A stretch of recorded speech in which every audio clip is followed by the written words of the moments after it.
it still baffles me how in a lot of places there's no clearly defined process, or if there is a process, it's just not adhered to. It's not, the value of that knowledge share isn't truly understood. And I think if we take a step back and we think of all the interesting kind of nuggets of information that a sales individual extract during that kind of sales process, that is what the client's expectations are when it comes to what that partnership is going to result in. And we're just throwing it across the wall to a relatively maybe junior or uncoached CSM whose expectation is just to deliver.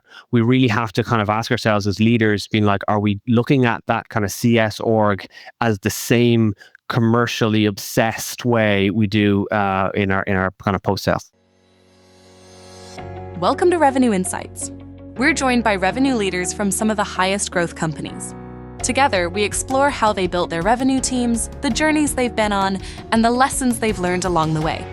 Revenue Insights is brought to you by EBSTA. We're an AI-first revenue intelligence platform designed to help you close more deals, retain more customers, and forecast better. Enjoy the podcast. Hello, everybody. On today's episode of the Revenue Insights podcast, I'm thrilled to have Ben O'Mahoon, Principal Consultant at CustomerLift.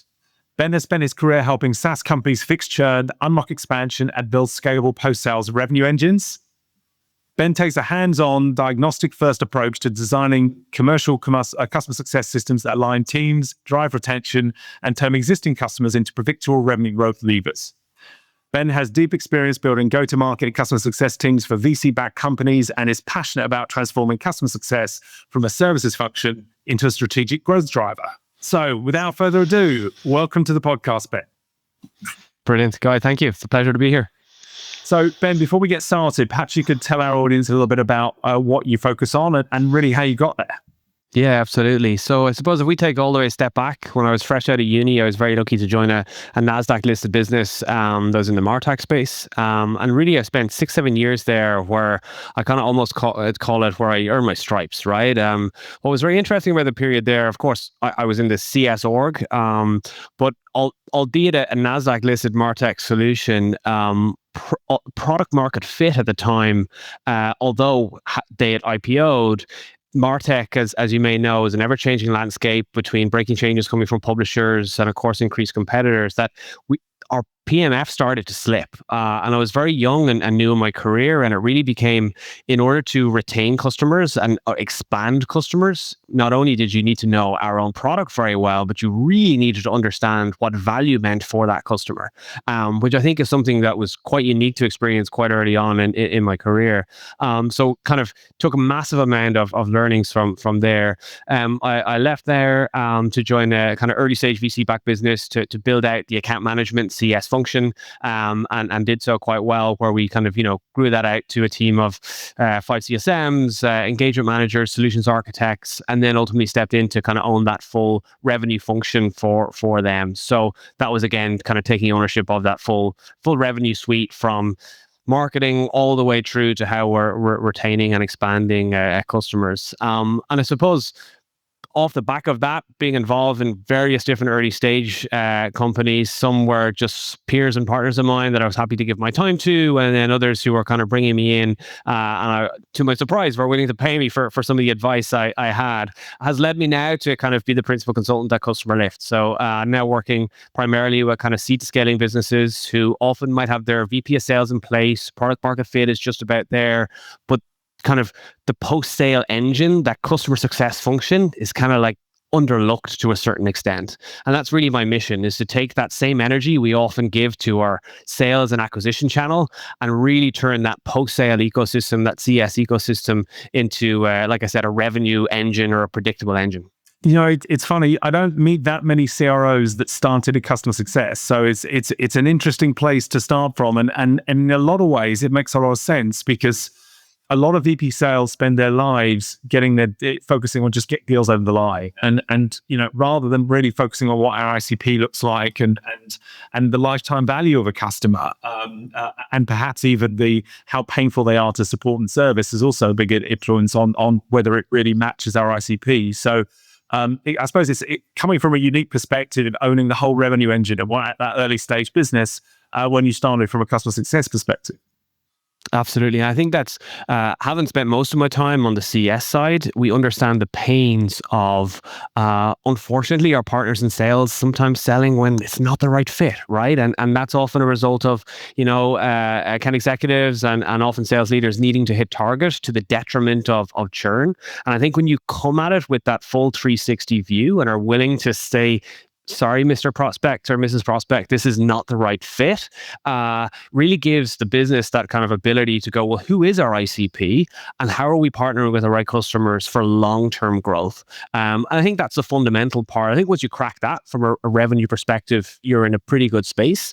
But then what I'm really looking to do now is how can we take that customer success team and turn that into a revenue engine? And what I mean by that is we all know target account lists for our AEs. And are we really coaching our CSMs in the same way to be curious, to be inquisitive and understanding their book of business to turn that into an expansion opportunity? Yeah, I mean, we did for the first time this year. We included customer success in the BT benchmark report, and what was amazing to see was over the last 12 months, we saw 52% of new revenue not come from new logos, but coming from existing accounts. And that I've never seen the number so high, and that was incredible. So it shows that investing in customer success and the customer experience is so important. The deal is just getting the deal over the line is really the first step, and the last. Absolutely. And I think something I spend a lot of my time speaking to founders about is that time to value.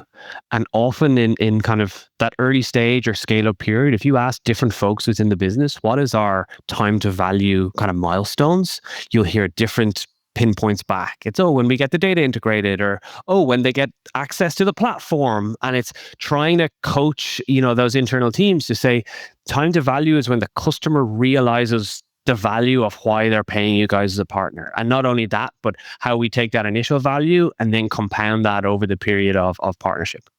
Yeah, and I think sales have got a big job to do in actually stepping up and articulating exactly what value the customer's expecting before, as part of that handover. And I think perhaps success need to be a bit stronger in pushing back and not accepting every customer that signs if the sellers can't give them a clear understanding of what good looks like and how they're going to win with this customer. Absolutely. Yeah. Like you mentioned handoff there. And it's one of the first things I'll ask for if I go in to support a business is, talk me through how you currently hand off between sales and CS. And it still baffles me how in a lot of places there's no clearly defined process, or if there is a process, it's just not adhered to. It's not, the value of that knowledge share isn't truly understood. And I think if we take a step back and we think of all the interesting kind of nuggets of information that a sales individual extract during that kind of sales process, that is what the client's expectations are when it comes to what that partnership is going to result in. And we're just throwing it across the wall to a relatively maybe junior or uncoached CSM whose expectation is just to deliver. We really have to kind of ask ourselves as leaders, being like, are we looking at that kind of CS org as the same commercially obsessed way we do in our kind of post-sale? No, fascinating. And one of the data points we saw in the latest report was that over 40% of businesses now had sellers taking an active role after the deals were signed. And that's relatively new. We all grew up in the world of Salesforce's model where we all have kind of these single purpose vehicles that hand off. But the problem with that is while it runs a really beautiful sales process, it doesn't really run a very clean, consistent buying process.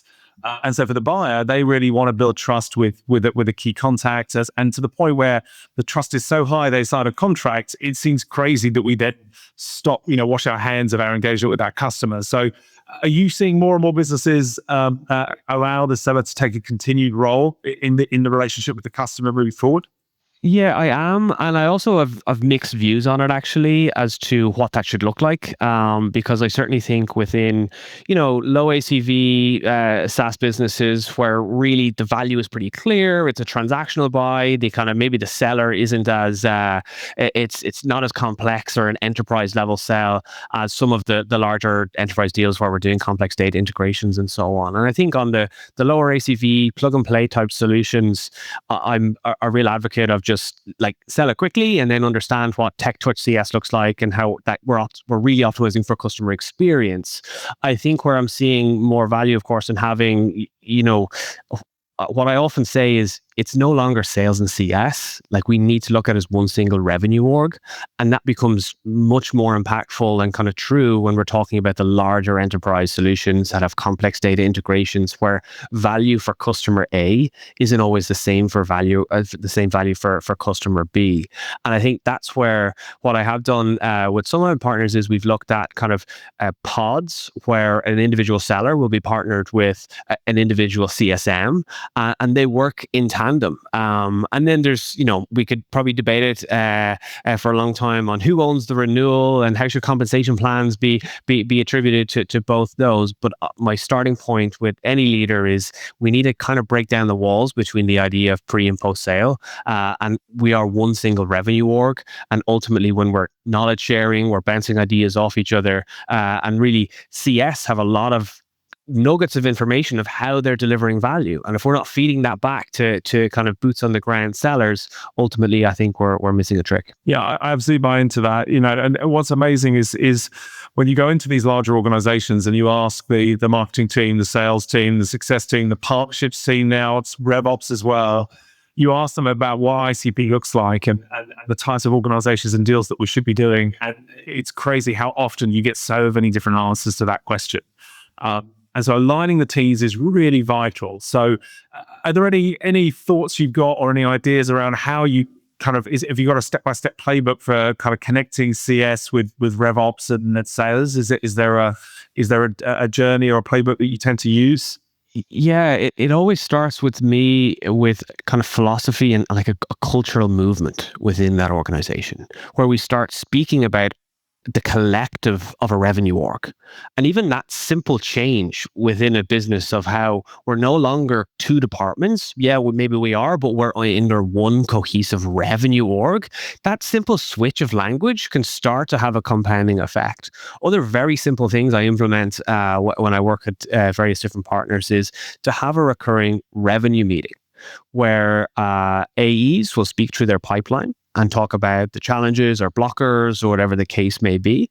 And CSMs will talk about the upcoming renewals. And that's typically where the kind of revenue leader will cherry pick those that he or she wants to focus on. So we might have, 5 deals from new business and 5 deals from CS, and we discuss them as a revenue team. And what I find really interesting is when we start to understand, AE Bob, let's say, is working through this fintech op he has, and feels like it's going in the right direction. And the next thing you know, you've got a CSM popping up being like, oh, hey, I work with a client like that, and how we've delivered value for them is X, Y, and Z. And next thing you know, you've got ping pong going across of where CSMs are sharing internal case studies and that kind of nugget of information, and also vice versa, right? Where CSMs are maybe struggling with a renewal because we're seeing some shift or stakeholder leave, whatever the case is. You've got your AE saying, oh, I actually saw that deal. I know somebody else within the business. And I think small little things like that on a recurring basis to break down those silos and, like I said, really emphasize that one single revenue team is a very simple change within within the individual's week or month to bring that together that can have a compounding effect. Yeah, I absolutely buy into that. I think marketing is part of that go-to-market team as well. And if we can... and partnerships and RevOps, right? We're all part of one unit. And if you can get it working as a single function, special things start to happen. For sure. And you mentioned RevOps there as well, which I think is something that I emphasize more and more on the data. We enable our kind of business development team and our marketing team with so much data. And then often we overlook what our renewal pipelines and expansion opportunities and so on, which really we always have the data available to us, but often RevOps focus is on that net new business side. And again, a drum I'm always beating is we're one single revenue team, and let's make sure we're all getting the data we need to be able to optimize effectively. Yeah, and I think leadership can be a problem as well. A lot of times we see leadership teams in a mindset where success is really just a retention safety net, rather than a strategic growth lever that they can lean into. So can you talk us a little bit about what work you do with the leadership to help them understand that the opportunity with success and how important it is? For me, when CS is a pure play retention team, I always question product as well.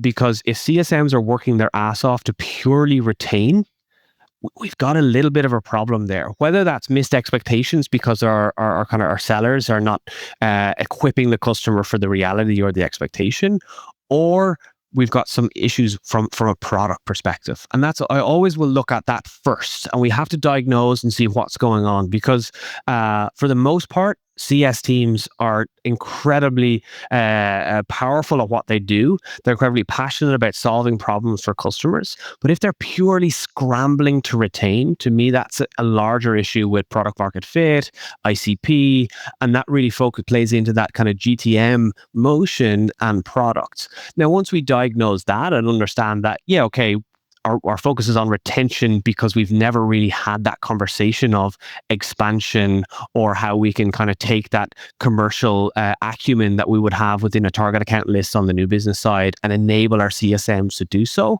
Well, that's a lovely problem to have, right? Because it just plays into all the stuff we know as kind of sales leaders, and we're kind of enabling our post-sale team to be just as commercially tight as our sellers. Yeah, it makes a lot of sense. But so how do you balance retention-focused metrics with expansion-focused metrics without creating that kind of internal conflict in the team? Yeah, absolutely. So my philosophy is typically, despite having one single revenue function, there are individuals purely focused on net new business and that traditional AE model, who are partnered closely with their CSMs. And once that deal is done and it's onboarded, that CSM or account director, or whatever the case is, they are solely responsible for that partnership. And compensation plans are built specifically around like net revenue retention, and ultimately they're kind of incentivized to retain, but also hefty true ups for expansion. And that's where we look at, naturally that's inquisitive then from a CSM perspective, where you're going, okay, I'm going to retain this customer, but if I can expand a little bit here, the true up on my kind of comp plan is going to be quite considerable. So I really do see it that way, that it is still kind of very much two departments. And I know we could debate this a lot, because I know some folks are completely of the opposite opinion, but I do think that when sellers purely focus on selling, but have that close relationship to that post-sale team, and allow that CS folk to be able to look at that expansion and so on, really, because the CSM has the relationship. They're speaking to that customer on a regular cadence. They starting to understand the politics, the true nature of what's going on within that business behind the curtain. And I think often, a question I get is, should we hand off to the AE or to kind of sales to manage that expansion? And I think if we ask ourselves, well, who has more context today? It's more than likely the CSM who's speaking to them on a regular basis. The question is, are we willing to coach and train the commercial acumen to those CSMs? And I firmly believe that that is possible with the right RevOps, giving them the right data, giving them the right playbooks. We can have just as commercially powerful CSMs as we do AEs. Okay. I'm going to respectfully disagree with that one, but that's okay. That's a healthy debate we can certainly jump into. Absolutely. Okay, well, let's talk a bit more about QBRs. So for me, a QBR has to be a strategic engagement with the customer. And I think one of the reasons perhaps that I don't agree with that previous statement is more often than not, the CSMs are much more tactical than strategic. They end up using QBRs as a way of talking about, training, or how buttons need to work, or, fixing a bug, or whatever it is, rather than a strategic conversation. And the challenge there, of course, is if the C-suite are not attending the QBRs, then you have no wood to power. And so we got to add value to the C-suite in those sessions. It's got to be a strategic session. It has to show them. You need to leave them with something they can take to their board, something they could use to articulate how they're going to run faster, or reduce costs, or be more efficient, whatever it is your thing does, right? And I think sometimes we make the mistake, or a lot of times I see CSN spending the time, in those kind of tactical weeds, rather than actually delivering value at the C-suite. Um, any thoughts on how we could kind of raise up our CSMs? Absolutely. No, I totally agree with that guy. And I think that's actually one of the real frustrations I have. And it's that us as leaders, I really feel like we're doing our CSMs a disservice in not enabling them and coaching them to be strategic. And you're absolutely right. The role of CS is to offer trainings and show them the buttons and so on. But an exceptional CSM and a good commercially focused post-sale team will understand when to dial up training versus dial up that strategic commercial conversation. And I think for them, again, it really depends on your ACVs and the nature of the business. For the most part, QBRs for me are pretty much redundant now, to be honest. I don't think sellers or buyers don't really want to be there. If they are, they're distracted, they're disengaged. And what I often focus on with kind of that post-sale team is a very simple question of, if your customer had to renew today, would they? And if you can't say yes or no, it's a binary, it's yes or no, then ask yourself why. And if that's because you haven't articulated value to C-suite in the last 3 to 4 weeks, then we're not commercially focused. We're not looking at that the strategic value that we're delivering to the account. And it's not about having a conversation with your C-suite on a monthly basis, right? That's never going to be the case. But it's understanding, how can we communicate in a way that's effective? And something I often kind of, for the most part, I've ditched QBRs, to be very transparent, because I think CSMs don't want to deliver them, and kind of C-suite don't want to join, but C-suite do want to understand, well, why am I paying you guys, and what is the value you're delivering? And often what I work on is a very simple 1 to 2 page executive summary as a PDF that can be worked with the kind of key and core stakeholder on client side. So it's worked in tandem with both CSM and that kind of day-to-day contact, looking at the value that we're delivering. And it's a polished document then that's shared on a monthly or quarterly basis to OpCo within client side to say, this is what you're paying us. This is the value that you're delivering. And often then what I'm kind of really pushing CS folks to do more and more is like manage up internally, right? So if you have this beautifully polished value statement that's like ready to go to C-suite on client side, why not paying your whether it be your VP of CS, whether it be your CEO, to kind of use that as an opportunity to say, CEO to CEO, this is the value that we're doing. And again, it's an easy thing to do for your C-suite internally, but also, will bang you the credit as well. It's a nice way to manage up and build your own personal brand within the business. Yeah, I absolutely buy into that. In fact, we made that change internally. So we've recently sold the business. So Epster is now part of Forecast. But a year ago, we had this challenge, and we deliver huge amounts. Epster is a revenue intelligence platform. So really, we focus on how can we get more sellers hit quota. That's our big focus, that and forecast accuracy. And we deliver our whole customer experience inside Salesforce. That's kind of one of our USPs. The problem is that the C-suite don't go into Salesforce. So we're delivering all this value to their team, and they're all becoming a lot more consistent in the way they go to market. But the C-suite just had no visibility of that. And they were hearing good things, but it wasn't kind of front of mind for them. So we took a strategic approach to the QBRs, and we took all of the insights within our platform and invested in turning it into kind of a very pretty kind of PDF where we are walking where we can walk the C-suite through it, effectively an audit their whole go-to-market motion. So a really strategic session highlighting what's changed since last quarter, and if it was and what we would suggest they need to prioritize to get more of their seller seat quota to introduce that consistency. And it covers everything from top of funnel all the way to renewals, cross-sell, upsell. And what was fascinating was it was an absolute game changer. No, we weren't doing anything we weren't already doing. We were just taking that data and in a different format, and again, C-suite to C-suite, right? So, and each quarter, more of the C-levels turn up at the QBRs because they want that data. They're using it to educate their leaders and the managers and their sellers, but they're also using it at the board to help them understand where they need to invest more and where they need to invest less. And that strategic approach has transformed our business. And we've now set that up as a standalone product we call RIAS, which is Revenue Insights as a Service. And it transformed our relationships with our customers. We now, all of our tier 1 accounts, we've got close relationships with the C-suite, and they lean into us as the subject matter expert. And it's a world of difference to the old QBRs where we were talking about training and buttons and features. Exactly. Yeah. Yeah, because hey, who wants to show up to be told how to suck eggs, right? It's it's yeah.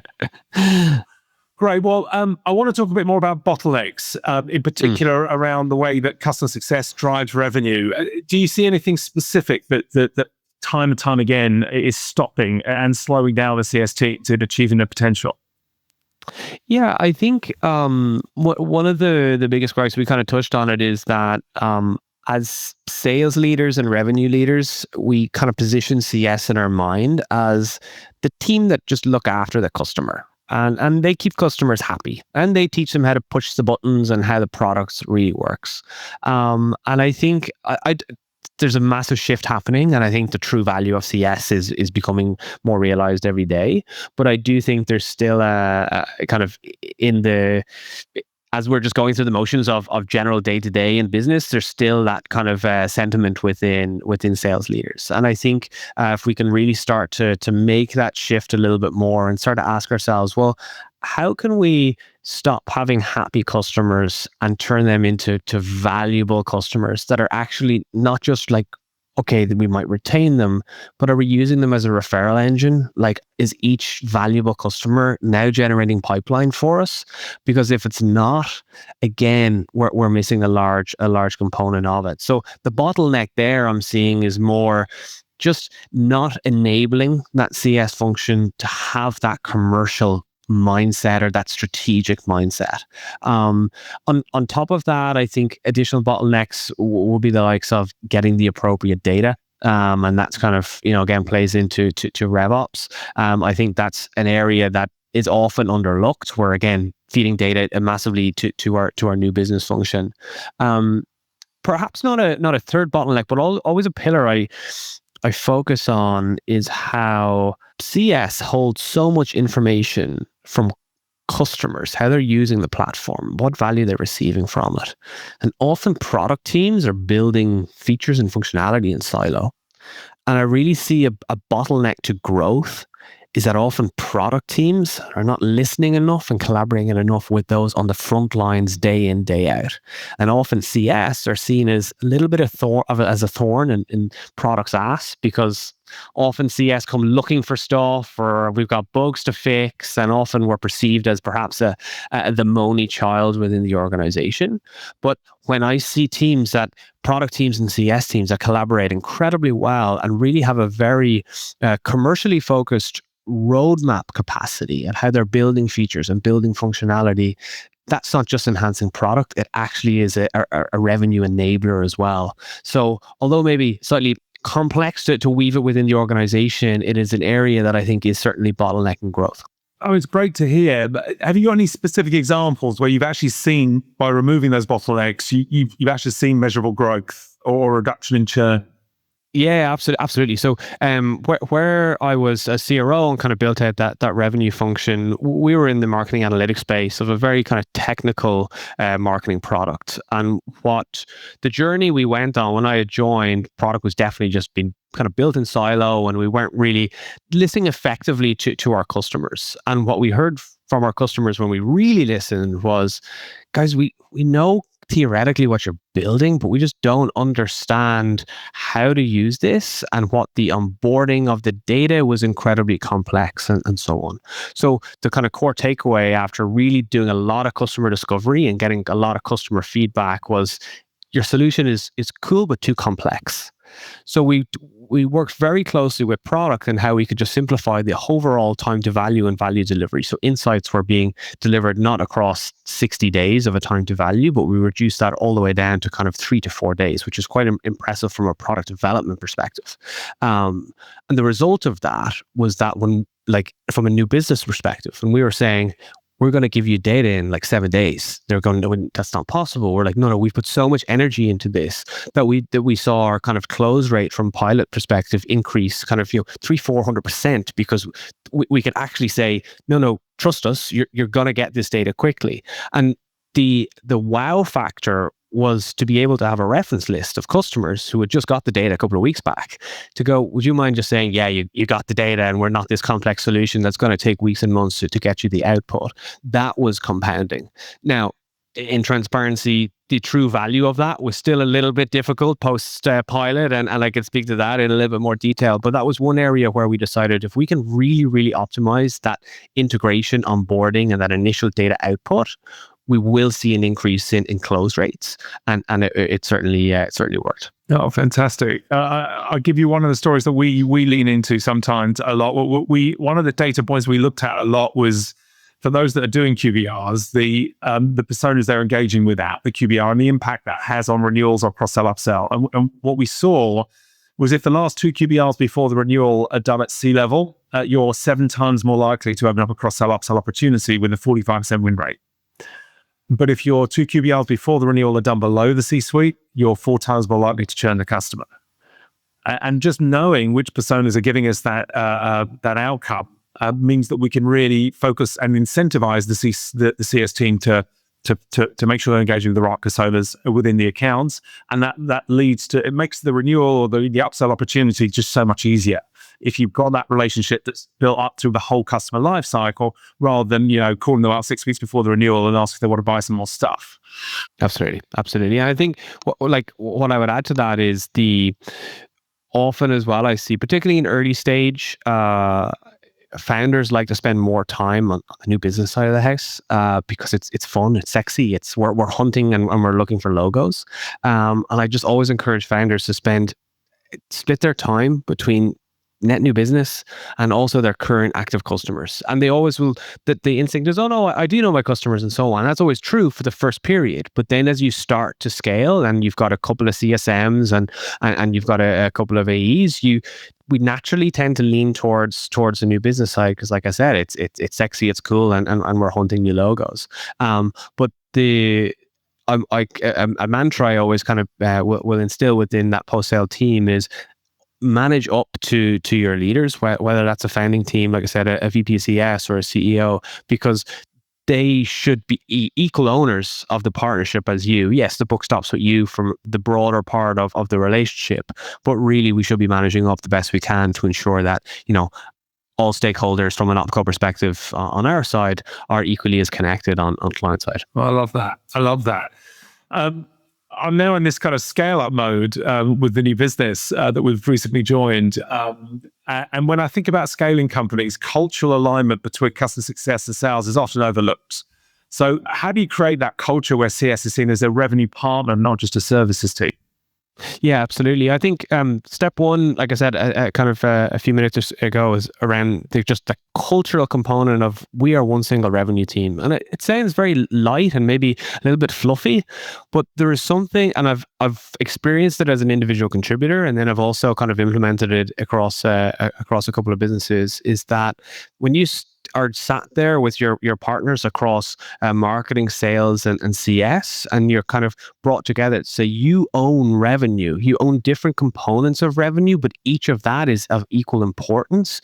It is that shift that starts to really, we no longer see each other as others, but as one.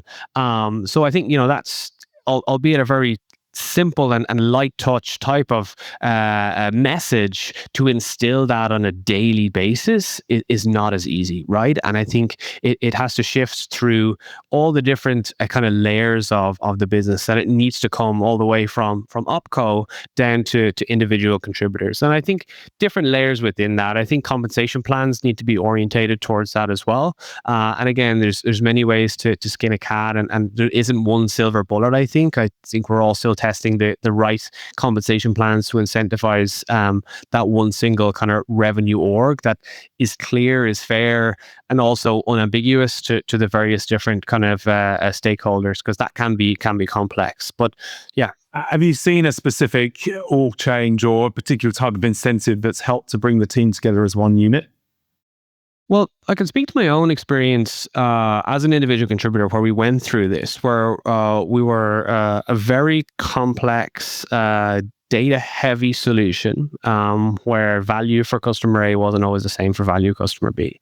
And we went from being a traditional sales to CS team to one single revenue owner. So if the traditional account director type role would often kind of traditionally found itself maybe in the agency world, where you sold it, you managed it. And that was enabled then through the different kind of support functions within CS. So there were kind of engagement managers and professional services to focus on the data and implementation side. But the commercial and strategic aspect was owned by one single individual. And I think that what that resulted in was this shift of what value really meant for that customer. And you almost became a Suedo expert in this type of customer that allowed you to then go and kind of prospect into very specific verticals or examples of verticals, because you had replicated this out for 2 or 3 very similar businesses. You knew what kind of data they had. You knew what time to value would look like. And I think that was a shift for me as an individual, going, the power of knowing a lot about a very niche space can be compounding from a new business perspective. No, I love that. Really appreciate that. So just before we wind up, if you're a new founder or a CEO and you're focused on just one metric around CS, I'm going to be completely unreasonable now. Is there what would you say is the North Star metric that you're seeing from focus on? I mean, there's obviously there's NRR that we're hearing that is a big focus. What I've seen a lot recently is revenue per employee being a really interesting focus. Are you seeing a specific North Star metric that everyone's dialing into? Yes, it's a great question, and the honesty is I'm still trying to figure out the answer to that, because like there's so much. Is it NRR? Is it GRR? Is it revenue per employee? Honestly, for me, I think particularly early stage founders, you just got to keep it simple, right? And I think NRR is a number that works, and I think we need to kind of hold onto that. I think if you start overcomplicating it, but it becomes too hard to measure, right? Particularly for early stage, right? If you don't have RevOps, if it's founder-led sales, you just need to be looking at what you have and are they staying with you. I think as businesses grow, we certainly do need to look at adding in additional kind of metrics around that, the guardrails, right? So that is the likes of gross revenue retention. So we're trying to find that leaky bucket, because often what I see is that like growth can hide churn. And I think that's really important, particularly for maybe first-time founders who think they're growing, because yes, they might be. And when we look at overall revenue, it's an upward trajectory. We really need to look into that leaky bucket and start to understand, actually, our customers just coming in and walking out the door. And I think that's an important metric to really hone in on. Ben, we're out of time, but I've learned so much from today. Really appreciate your energy. If our audience wants to get in touch with you, how would they go about doing that? Yeah, absolutely. So they can find me on LinkedIn, Ben Mathuin, or customerlift.co is where I kind of house a lot of my musings as well.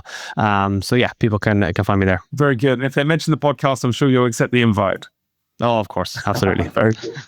Ben, thank you so much for all your energy today. Again, we don't get the opportunity to spend much time strategically thinking about customer success as much as we should. So I really enjoyed this session, and I look forward to our paths crossing again soon. Absolutely. Thank you, guys. Appreciate it. Everyone. Thanks for listening to Revenue Insights from Ebsta. If you want to learn more from some of the brightest minds on how to predictably and efficiently grow revenue, then subscribe to our newsletter. We'll deliver actionable insights straight to your inbox. Go to ebsta.com/newsletter. See you soon.